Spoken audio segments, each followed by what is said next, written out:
So, once again, very good afternoon, and I welcome you to our discussion for today around the psychology behind career decisions. I would first like to welcome our guest speaker, Sharon Castonguay, is an adult developmental psychologist and career counselor with over 20 years of experience working with professionals at all levels of their careers. Next, I'd like to introduce our moderator for the session today, Bradshaw. First, we will start with a broad view of personal identities and cultural influences. Second, we will dive into the importance of self-awareness and tools and techniques for personal growth. Third, we will discuss the fourth industrial revolution and the skills required for the future. All right. Well, thank you very much for having me, Aditi. I know that we have a lot of folks from the career development world on the call today. And I'll just give a brief background of myself in this field and how I got to this point. I was saying actually right before we started the conversation that I began my career in career services at Georgetown Law.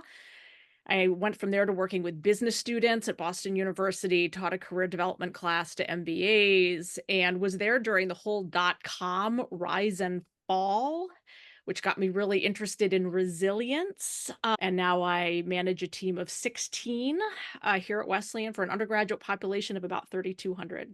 I found my way to a company early on it's called 2U. We started building online programs with top tier institutions in the country, and then fell in love with the idea of the transformation of higher ed. My first question is to you, Sharon. So, really liked how you refer to one's work identity being the sum of all identities. Can you expand what that means and how it relates to career choices? When you think about personal identity, right? The field of career development historically has had a tendency to take a fairly narrow view of that, is really specifically on the individual. It really came out of both the Industrial Revolution and then the two world wars. So in other words, there was this period of time where people went from you do what your parents do, which has been true for most of human history, like everybody just did what their parents did, to, okay, now we have all of these new and different types of jobs or new and different types of ways that we need to have people support the war effort. And how do you sort all of these people into these things? I find that for individuals, you're growing up, people tend to default to these ideas that it's all about what you're interested in and what you're good at. But also, which of these options seem available to you also depends on cultural constructs. Who do I think I am? What am I good at? What do I feel drawn towards? Combined with what are the expectations of my parents, my family, my community? And if you take all of the cultural layers together and then combine it with the individual, the values, the interests, the personality traits, what you get for any one individual is something that is really as unique as a fingerprint. What trends do you see, and how do they change over time amongst students and as they enter the workforce? Like, it's very rare. You've got more and more students who are focusing on college majors and outcomes that have a very immediately practical utility. What are the things that seem like you'll always be able to find a job? So we often talk about unconscious bias, right? About how people are perceived. And particularly since we're talking about the context of the workplace, we'll continue the context of the workplace, right? And how that can lead to discrimination against different groups. And this is part of the reason why representation is so important in different fields and in different majors. And of course, there's a lot of research on that as well. There's a lot of unpacking that individuals have to do to both think about it in terms of, if I'm in a position of power, how might that be manifesting? But also, if I'm on the other side of the table, how might that be manifesting? One fascinating example that I would point listeners to is the New York Times did an article several years ago that looked at why are there not more women in computer science, when if you look at the history of the field, women were trailblazers in the field. And even as late as when I was in like middle school and high school and starting to take some of those courses, the percentage of women that were going into computer science was much higher than it was 5-10 years after I graduated. And one of the things that this article did was looked at just some of the trends in personal computers, like what happens when the personal computers come out and the father buys one for the household and then gives it to the son and not the daughter. And then you have boys showing up at college knowing more about computers than girls, and then end up impressing their professors in the first 5 minutes, and it becomes this whole pernicious feedback loop. Hmm. So there were some universities, and Carnegie Mellon was one of the one that they pointed to, who basically really started to unpack this and then developed two different tracks into the major. One for students who had gotten a lot of exposure, and then another for those who hadn't. And the ones who hadn't were able to catch up and graduate. How do you do it in a one-on-one environment? Like, what are the tools to help them become more aware? Through a lot of those deep questions about, tell me a bit about your background. Why did you decide to go to Wesleyan in the first place? And I always find that that decision that you made to come to this institution is a fantastic launching point to be able to ask deeper questions and to get a lot about a student's background and what are all of these all different motivations, including different cultural manifestations to this, things that might be affecting their decision making with or without their knowledge. So we really started thinking about this a number of years ago and trying to think about what are all of the things that we can be asking students to do before they even come in and have the conversation.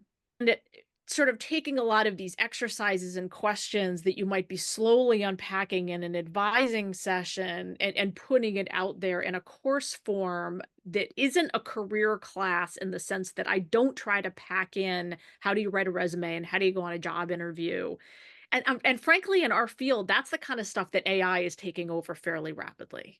But if you can kind of think about how can you use technology to help scaffold the conversations that students need to be having. And that might be with a career advisor in your office, but it might be with a faculty member, and it might be with a parent, and it might be with a roommate. Mm. There's another movement that's happening in the career development world called Career Everywhere. And I'm sure a lot of people on the call will recognize this. And the idea is that everybody knows that the career center on a university campus cannot go at this alone, no matter how big you are. And no matter how enviable your staff to student ratio is, you got to be able to coach others on campus to have these conversations.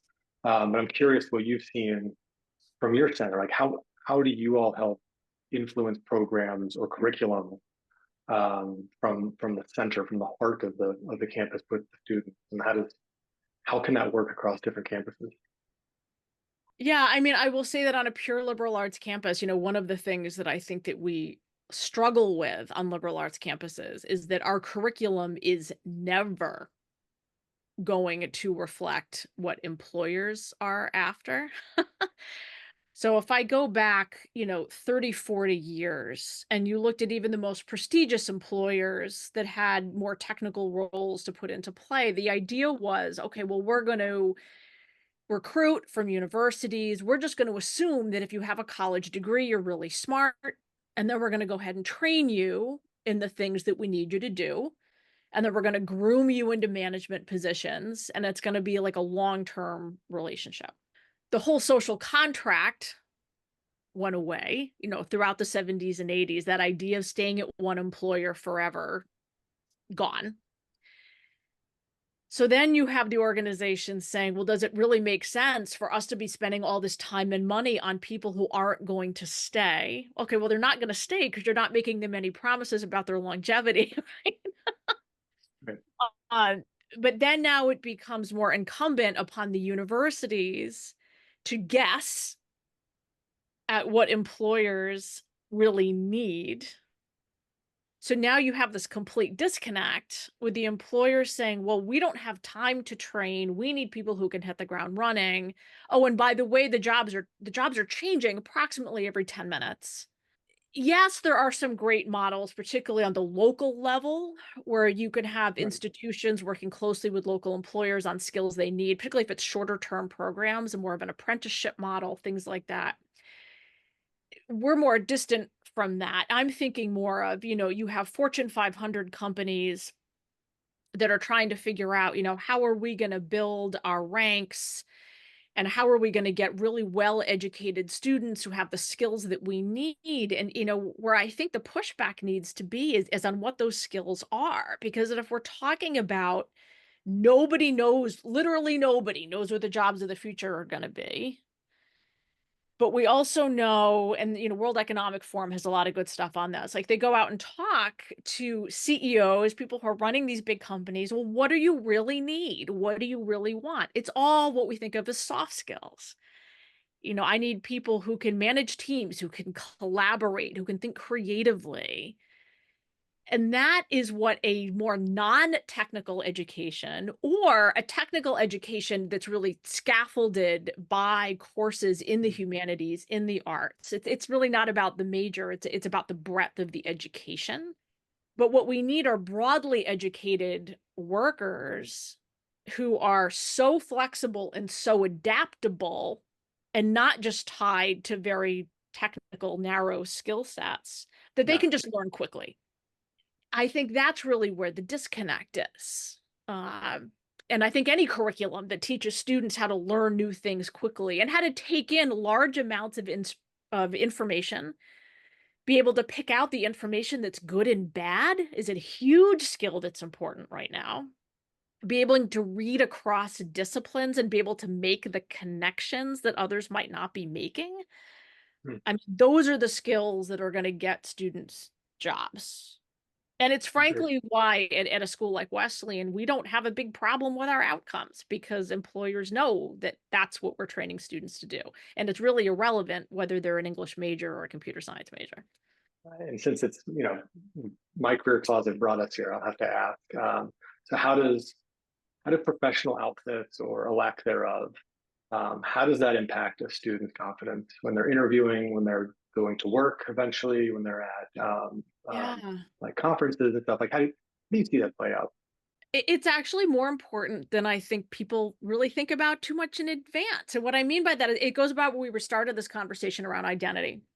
When students who have always had, so again, we work with traditionally aged students who have always had the identity of student. You're coming up through K through 12, you're getting into college, you have always had the identity of student. And when they're asked to now dress themselves, to go on an interview for an internship, for a job, it means trying on a new identity. And for some students, that is what sociologists would call identity consonant. So in other words, they watched Wall Street and thought it was great. They couldn't wait to put on that first Brooks Brothers suit or whatever, and get down there. And this is identity constant because they've always had it in their head that this is what they were going to look like someday. And now they've made it. And this is fantastic. For other students, it's really, really hard. And there can be positive dissonance and negative dissonance. So positive dissonance might be, this really doesn't feel like me, but it doesn't necessarily feel bad. And, if I wear it long enough, I'll get used to it and I'll adapt and it won't be a negative experience. For others, and particularly if what they're being asked to do is dissonant with some other part of their identity, it's really, really important for me. Like my tattoos are incredibly important to me and they need to be visible. And if I'm being asked to somehow cover them up, that is going to throw me off so significantly that I'm not going to interview well. I'm not going to present well on the job. I'm not going to feel like a member of the team. And we work a lot with students on kind of thinking about, where might that dissonance be? When does it tip over into negative? And, I think what's important is to help students think about what is a range of things that they could be wearing that will not throw off their candidacy for maybe a job or internship that they're after, but still allow them to feel comfortable. Since it was a My Career Closet question, I know that My Career Closet's been asked, like, can you have that hard conversation with our student? They want to show up in an authentic way. And it's hard for us in the way we think about clothing and attire and professional styling to have that. And it's such a non-obvious thing, like that somebody would be paralyzed before going to the interview, or they might go into it thinking they need to be fully authentic and show the whole sleeve, everything. And that's fine, but maybe dress it up in a certain way to offset that. Like, I'm not a stylist, so I'm not going to pretend to be, but like, it was a really interesting request that we received, that it was important for somebody to have that conversation. I think a lot of the career centers could have it as a human, person to person, but doing it in a way that's directionally best for that outcome. What trends are you seeing around career preparedness? Like, what's your future outlook, Sharon? Like, you've been doing this for so long and in such a strong capacity, and you've been invited to speak TEDx and you've written a bunch of stuff. And so, like, where's it going? It's funny because when everyone's talking about ChatGPT and the like, right? How is AI going to change our work? And there's this kind of existential crisis of, is it going to put all of us out of business? And because students can get everything they need now, right? I can say, well, these are the things that I'm interested in, and these are some of the things that I'm thinking about, and here's where I want to be located, and what job should I be looking at? They can get a cover letter generated. They can get a personal statement for graduate school generated. And so there's a lot of kind of fear and loathing. And then at the same time, there's another layer of this of actually, this is going to save me a lot of busy work. So within our field, I really am optimistic that, going back to your question of, how do you scale the more important work? I think this is going to buy everybody a lot of time to be able to have those deeper, richer conversations, or to be able to figure out, how do I set up a platform to allow people to have these conversations around my campus without having to waste time on critiquing the resume or the cover letter or the LinkedIn profile, because those are the things that those platforms that can do for you, while also recognizing that I like to say, if I don't know what the jobs are going to be when our first year students graduate, nobody does, because I have been doing this for a long time. And I do think we need to own that ambiguity so that I can plan accordingly. And when you tell them, well, that doesn't work, that whole system has kind of fallen apart because particularly at schools like ours, major and outcome are not as strongly correlated as you'd think. We don't really know what the hot jobs are going to be in a few years. It creates a level of ambiguity that causes everybody an enormous amount of stress. And I think we need to be honest about that ambiguity. So I've gotten much more involved with our admission office here at Wesleyan so that we can get ahead of it. And I'm giving presentations to prospective families saying, you need to get over this idea that there's these safe and stable havens within the storm, because there aren't any. Nothing is safe anymore. Well, Sharon, I know we're at time, and I just wanted to thank you. You're an exceptional person doing exceptional work, and it was great to have you here. And thanks to My Career Closet for putting this on for everybody.